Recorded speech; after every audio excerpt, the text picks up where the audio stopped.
That ramp is an eyesore, and it does not belong in this community.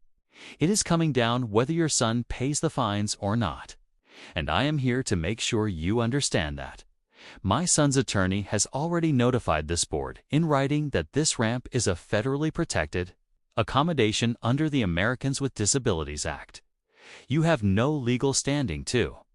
Homeowners Association President Martha Higgins handed the homeowner at 17 Willow Creek Drive a stack of violation notices totaling $7,200 in fabricated fines, citing his mother's wheelchair ramp as an unapproved structural modification that violated the aesthetic standards of the Oak Ridge Estates community, and told him that if the ramp was not removed within 14 days, she would place a lien on his deed with the Chatham County Property Records Office and pursue foreclosure proceedings against his home. She said aesthetically unpleasant, like it was a legal term. What she didn't know was that the wheelchair ramp was a federally protected accommodation under the Americans with Disabilities Act, that every violation notice she had filed against it was not just unenforceable, but potentially a federal civil rights violation, and that the moment she laid hands on his mother sitting in that wheelchair on her own son's porch, she had crossed a line that was going to cost her the presidency, her savings, and eventually the house she had lived in, while making everyone else's life miserable. Marcus Thorne, 41, a licensed physical therapist working at a rehabilitation center in Savannah, Georgia, had lived at 17 Willow Creek Drive in the Oak Ridge Estates subdivision of Savannah for 4 years. Oak Ridge Estates sat in Chatham County, a middle-class neighborhood of well-maintained single-story homes, wide sidewalks, and mature oak trees that lined both sides of Willow Creek Drive from the main entrance to the cul-de-sac at the far end. Marcus had bought his home specifically because the single-story layout and wide doorways made it suitable for visitors with mobility needs. His mother, Eleanor, was the reason he had thought about that before signing anything. Eleanor Thorne, 71, had been using a wheelchair for 3 years following a hip replacement that had not healed as cleanly as her doctors had hoped. She was sharp, warm, and entirely unbothered by her situation, a woman who had raised 3 sons on her own, and had very little patience for people who made her feel like a problem. When Marcus called to invite her down to Savannah for the summer, she packed her bags without hesitation. He installed the wheelchair ramp on the front of 17 Willow Creek Drive 2 weeks before her arrival. A standard wooden ramp, regulation width, properly anchored, positioned exactly as the ADA guidelines required, and extending no further than his own property line. Martha Higgins, 56, had been HOA president of Oak Ridge Estates for 9 years, and had built a reputation among residents that most of them described in careful language. She had a particular sensitivity to anything she deemed visually inconsistent with the neighborhood's appearance, a sensitivity she applied selectively and without transparency. She had never filed an aesthetic violation against any property. On Willow Creek Drive before Eleanor arrived, the first notice appeared in Marcus's mailbox 4 days after his mother moved in. Martha had been watching the ramp from across the street since the morning it was installed. Before we go further, what city or country are you watching from? Drop it in the comments. We love seeing where you're tuning in from. And if you believe that a wheelchair ramp is never an aesthetic problem, and that no HOA president has the right to make a disabled woman feel unwelcome in her own son's home, hit that like and subscribe button and join us here on Karen Conflict. The first violation notice cited the ramp as an unapproved structural addition under Section 4.7 of the Oak Ridge Estates Architectural Guidelines. Marcus pulled up Section 4.7 that evening and found it covered fence installations and detached storage structures. It said nothing about ramps, accessibility modifications, or any addition related to medical necessity. He photographed the notice, photographed the bylaw, and put both in a folder on his kitchen counter. He did not remove the ramp. The second notice arrived 5 days later. This one citing the ramp as an aesthetic violation that was inconsistent with the visual standards of Willow Creek Drive.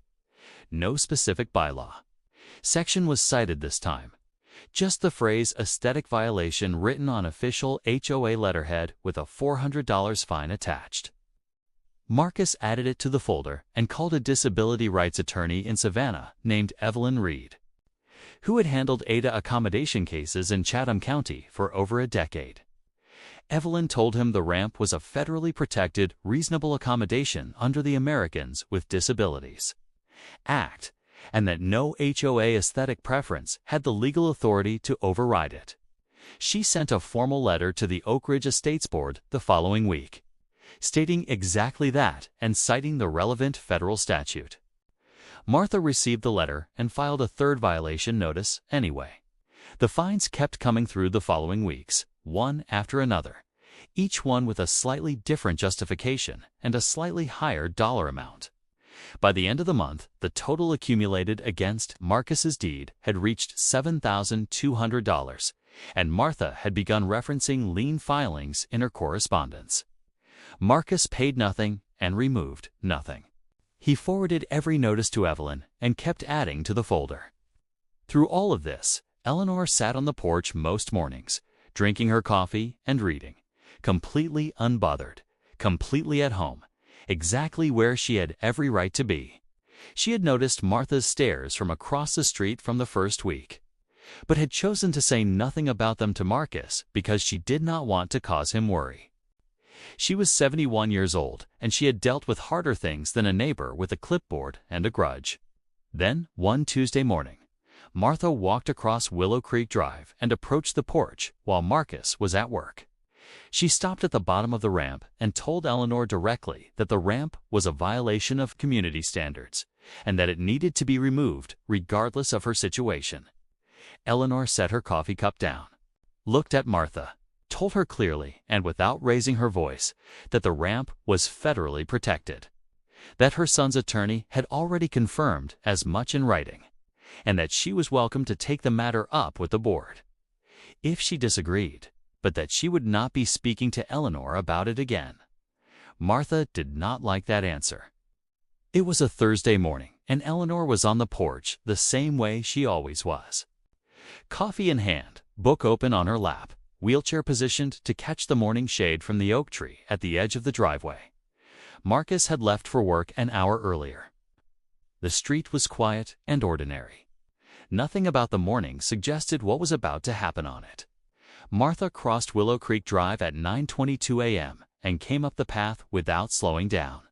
She stopped at the top of the ramp and told Eleanor that the ramp was coming down, whether her son pays the fines or not, and that her presence in this neighborhood was the source of an ongoing community problem that needed to be resolved. Eleanor closed her book, set it on her lap, and looked at Martha with the calm, steady expression of a woman who had been spoken to badly before and had never once let it go unanswered. She told Martha that she had already been advised by an attorney, that the ramp was a federally protected accommodation, that Martha had been notified of this in writing, and that she had no legal standing to be on this porch making demands of anyone. Martha reached out and pushed her. It was not a shove born of a momentary loss of control. It was deliberate of Martha to put both hands against Eleanor's shoulders, enough force to tip the wheelchair sideways off the edge of the ramp. Eleanor hit the ground hard. She cried out, sharp and immediate, and the sound carried down Willow Creek Drive the way sounds do on a quiet residential street on a still morning. A neighbor 2 doors down came out of her front door within seconds. Another came from across the street. By the time 3 people had reached Eleanor on the ground, Martha was still standing at the top of the ramp.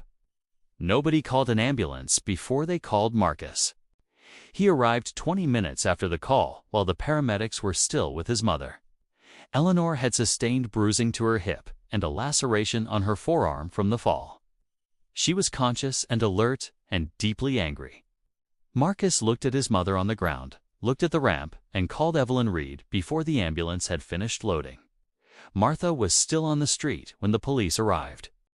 Martha Higgins was arrested on Willow Creek Drive the same morning Eleanor was taken to Memorial Health Hospital. The charge was battery on a person over 65, a felony under Georgia statute the 21st of May 16, carries enhanced penalties, specifically because the victim was an elderly individual. The arrest was made based on the statements of 3 witnesses who had seen everything from their own properties and had stayed on the street until the officers arrived. Martha was photographed, processed, and released on bond by early afternoon. The HOA lanyard was not in the photograph. Evelyn Reed filed the civil lawsuit the following morning. It was comprehensive, and it was built on 3 separate legal foundations. The first was the criminal battery, and they documented injuries Eleanor had sustained. The second was the sustained campaign of fabricated violation notices targeting a federally protected disability accommodation, a pattern Evelyn characterized in the filing as a violation of the Americans with Disabilities Act and a fair housing violation under federal law. The third was the emotional distress inflicted on both Eleanor and Marcus through 9 weeks of harassment, threats, and ultimately physical assault. The filing named Martha personally and the Oak Ridge Estates HOA board as a collective body for enabling her conduct without oversight. The HOA board removed Martha from the presidency by unanimous vote within 48 hours of the lawsuit being filed. They hired an independent attorney to represent the board separately from Martha and cooperated fully with both the criminal investigation and the federal ADA review that Evelyn had triggered through the Department of Justice. The board's cooperation did not save them from the civil judgment, but it reduced their individual exposure significantly. Martha's criminal defense and civil legal fees accumulated faster than she could manage them. The civil judgment against her personally covered Eleanor's medical bills, Marcus's legal fees, and damages the court described as reflecting the full severity of what she had done to a 71-year-old disabled woman on a residential porch on a quiet Tuesday morning. Her home on Willow Creek Drive went into foreclosure 14 months after the judgment was entered. The wheelchair ramp at 17 Willow Creek Drive was never removed. Eleanor used it every morning of that summer and came back the following year. If this story moved you, if it reminded you that dignity is not negotiable and that no HOA by law will ever outrank a person's right to access their own family's home, share this video with someone who needs to see it today.